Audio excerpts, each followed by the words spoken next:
तर शेतकरी कर्जमाफीसह विविध मुद्द्यांवरती विरोधक सभागृहामध्ये आक्रमक झालेत।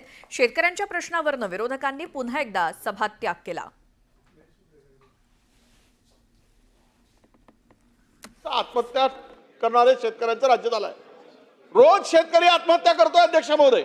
शेतकऱ्यांना कर्जमाफी देतो म्हणून सांगून कर्जमाफी दिली जात नाही, परंतु उलट त्या लोणीकरांसारखे माणसं शेतकऱ्याचा अवमान करतात। शेतकऱ्यांना वाटेल त्या पद्धतीने अध्यक्ष महोदय कुठल्या भाषेत आम्हाला बोलता येत नाही त्या शब्दाचा वापर करून नाही त्या पद्धतीने त्याचा अवमान करण्याचं काम झालंय। कृषी मंत्री शेतकऱ्यांना भिकारी म्हणतात। अध्यक्ष महोदय, हे राज्य शेतकऱ्यांचं राज्य, कृषीवर प्रधान राज्य, आणि या राज्यामध्ये जर इतक्या मोठ्या प्रमाणामध्ये शेतकऱ्यांच्या आत्महत्या होत असतील तर हे भूषणावं आहे का? अध्यक्ष महोदय, अधिवेशन चालू असताना अशा विषयावर तुम्ही चर्चा नाकारता। आमचं म्हणणंही ऐकून घेत नाही। नियमामध्ये हा प्रस्ताव कसा बसतो हेही तुम्ही ऐकून घेत नाही। कशाचे जोर, कसल्या शेतकऱ्यांचं सरकार, कशाला शेतकऱ्यांची कडव आणतं या ठिकाणी? आणि म्हणून अध्यक्ष महोदय, माझं स्पष्टपणे म्हणणं आहे की आम्ही दिलेला हा प्रस्ताव नियम 97 मध्ये तंतोतंत बसतोय, याची सर्वस्वी जबाबदारी सरकारवर आहे। अधिवेशन चालू आहे, सरकारचा डायरेक्ट संबंध या घटनेशी आहे, या आत्महत्यांशी संबंध सरकारचा डायरेक्ट संबंध आहे। म्हणून मी मेरिटवर न बोलता मी हा प्रस्ताव कसा या ठिकाणी मंजूर होऊ शकतो याच्यावर बोललोय। आणि म्हणून हा प्रस्ताव स्वीकारा, तात्काळ चर्चा सुरू करा ही आमची मागणी आहे। आपल्याकडे सभागृहाचं जेव्हा आपण कामकाज करतो तेव्हा ते कामकाज या संविधानाने दिलेल्या अधिकारातनं घडलेल्या नियमाप्रमाणे होणं हे अपेक्षित आहे आणि अनिवार्य आहे। तसं असताना ज्या वेळेला या प्रश्नावरती सखोल चर्चा इतर माध्यमातून जेव्हा होऊ शकते, विरोधी पक्षाचा प्रस्ताव आपण परवा उद्याला घेऊ शकतो, त्यात तुम्ही मांडा, मी पूर्ण दिवस ह्याच्यावरती चर्चा घेईन। आमची तयारी, आज पण चर्चा करायची तयारी, उद्या पण चर्चा करायची तयारी आहे। पण हे अशा प्रकारचा एक ह्या सभागृहाच्या माध्यमातून राज्यातल्या लोकांच्या पुढं असा भाऊ करण्याचा प्रयत्न केला जातोय की हे शेतकऱ्यांच्या प्रश्नाच्या बद्दलची चर्चा करू इच्छित नाही, हे पळवाट काढतात। असं कुठलंही नाही। महायुतीचं सरकार प्रत्येक विषयाच्या संदर्भात चर्चा करण्याची तयारी आहे आणि आपण सर्वोच्च पदावर बसलाय। आपण जे काही सांगितलेलं आहे तसं उद्या दिवसभर चर्चा या विषयाची त्यांनी घ्यावी, आम्ही त्याला उत्तर द्यायला तयार आहोत। पुढची बातमी, सोयाबीन खरेदीतील गैरव्यवहार प्रकरणातून या प्रकरणावरून विधानसभेमध्ये मोठा गदारोळ झाला। सोयाबीन खरेदीच्या मुद्द्यावरून विरोधक चांगलेच आक्रमक झालेत। सोयाबीन खरेदी योजनेत भ्रष्टाचार झाल्याचा आरोप काँग्रेसचे नेते नाना पटोलेंनी केला, तर भाजपा आमदार रणधीर सावरकर यांनी सरकारला प्रश्न विचारला। मंत्रालयातील दलालांवरती कारवाई करणार का असा सवाल त्यांनी विचारला आणि सोयाबीनच्या या मुद्द्यावरून आक्रमक पवित्रा घेत विरोधकांनी सभात्याग केला। अध्यक्ष महाराज, आपण सोयाबीन खरेदी करतो, कापूस खरेदी करतो, तूर करतो, धान खरेदी करतो। अध्यक्ष महाराज, या सगळ्या ठिकाणी मोठ्या प्रमाणात भ्रष्टाचार आहे।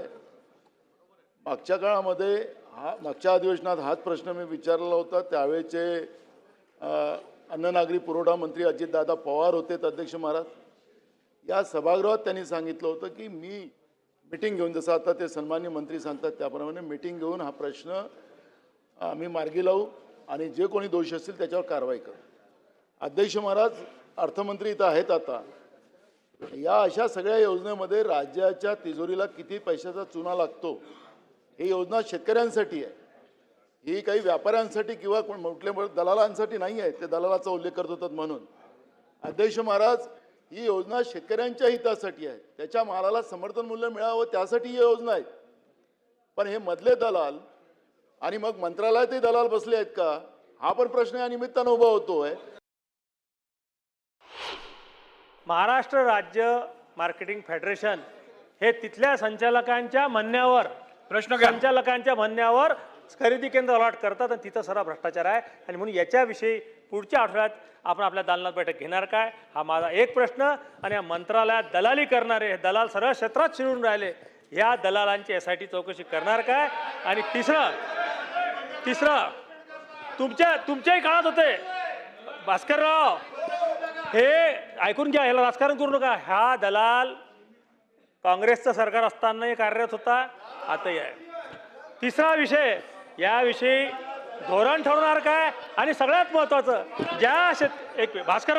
भास्करराव एक मिनिट, ज्या शेतकऱ्यांसाठी हा प्रश्न उपस्थित झाला त्या शेतकऱ्यांना हे 64 लाख रुपये आपण कधीपर्यंत परत करणार?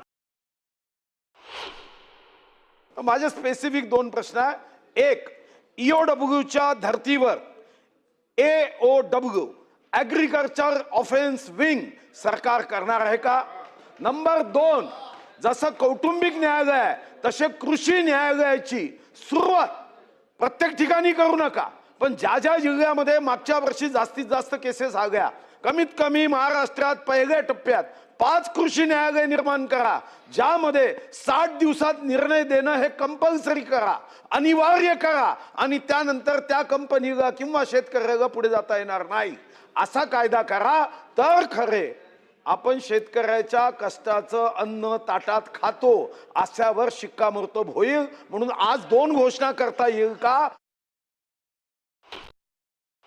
राज्याच्या प्रमुखांशी, दोघं उपमुख्यमंत्र्यांशी बोलून हे असं करता येईल याच्यासाठी सकारात्मक भूमिका घेण्यात येईल. अध्यक्षामध्ये दुसरं एक वेळोवेळी याच्यामध्ये असं मांडण्यात आलं भ्रष्टाचार होत असतो खरेदी वगैरेमध्ये, तर या संदर्भातलं आधार बेस्ड हे सगळे खरेदी असतो, ऑनलाईन ही खरेदी असते, ही सॉफ्टवेअरच्या माध्यमातून, आणि ज्या शेतकऱ्यांचे जो 7/12 आपला घेऊन येतो त्याच्यावर नोंद होत असते, आणि गोदाममधली पावती जमा झाल्यानंतर त्याच्या खात्यावरच पैसे येत असतात, दुसऱ्या कोणाच्याही खात्यावर जात नाही. चला पुढे Direct जाऊया आता. केंद्रामधनं त्यांच्या पुढे माध्यमातून जाऊया. जात असतात, आणि म्हणून याच्या माध्यमातून अत्यंत पारदर्शक होत असतं. या उपर जर चुकीचं काम होईल तर त्यांच्यावर कडक कारवाई करण्यात येईल.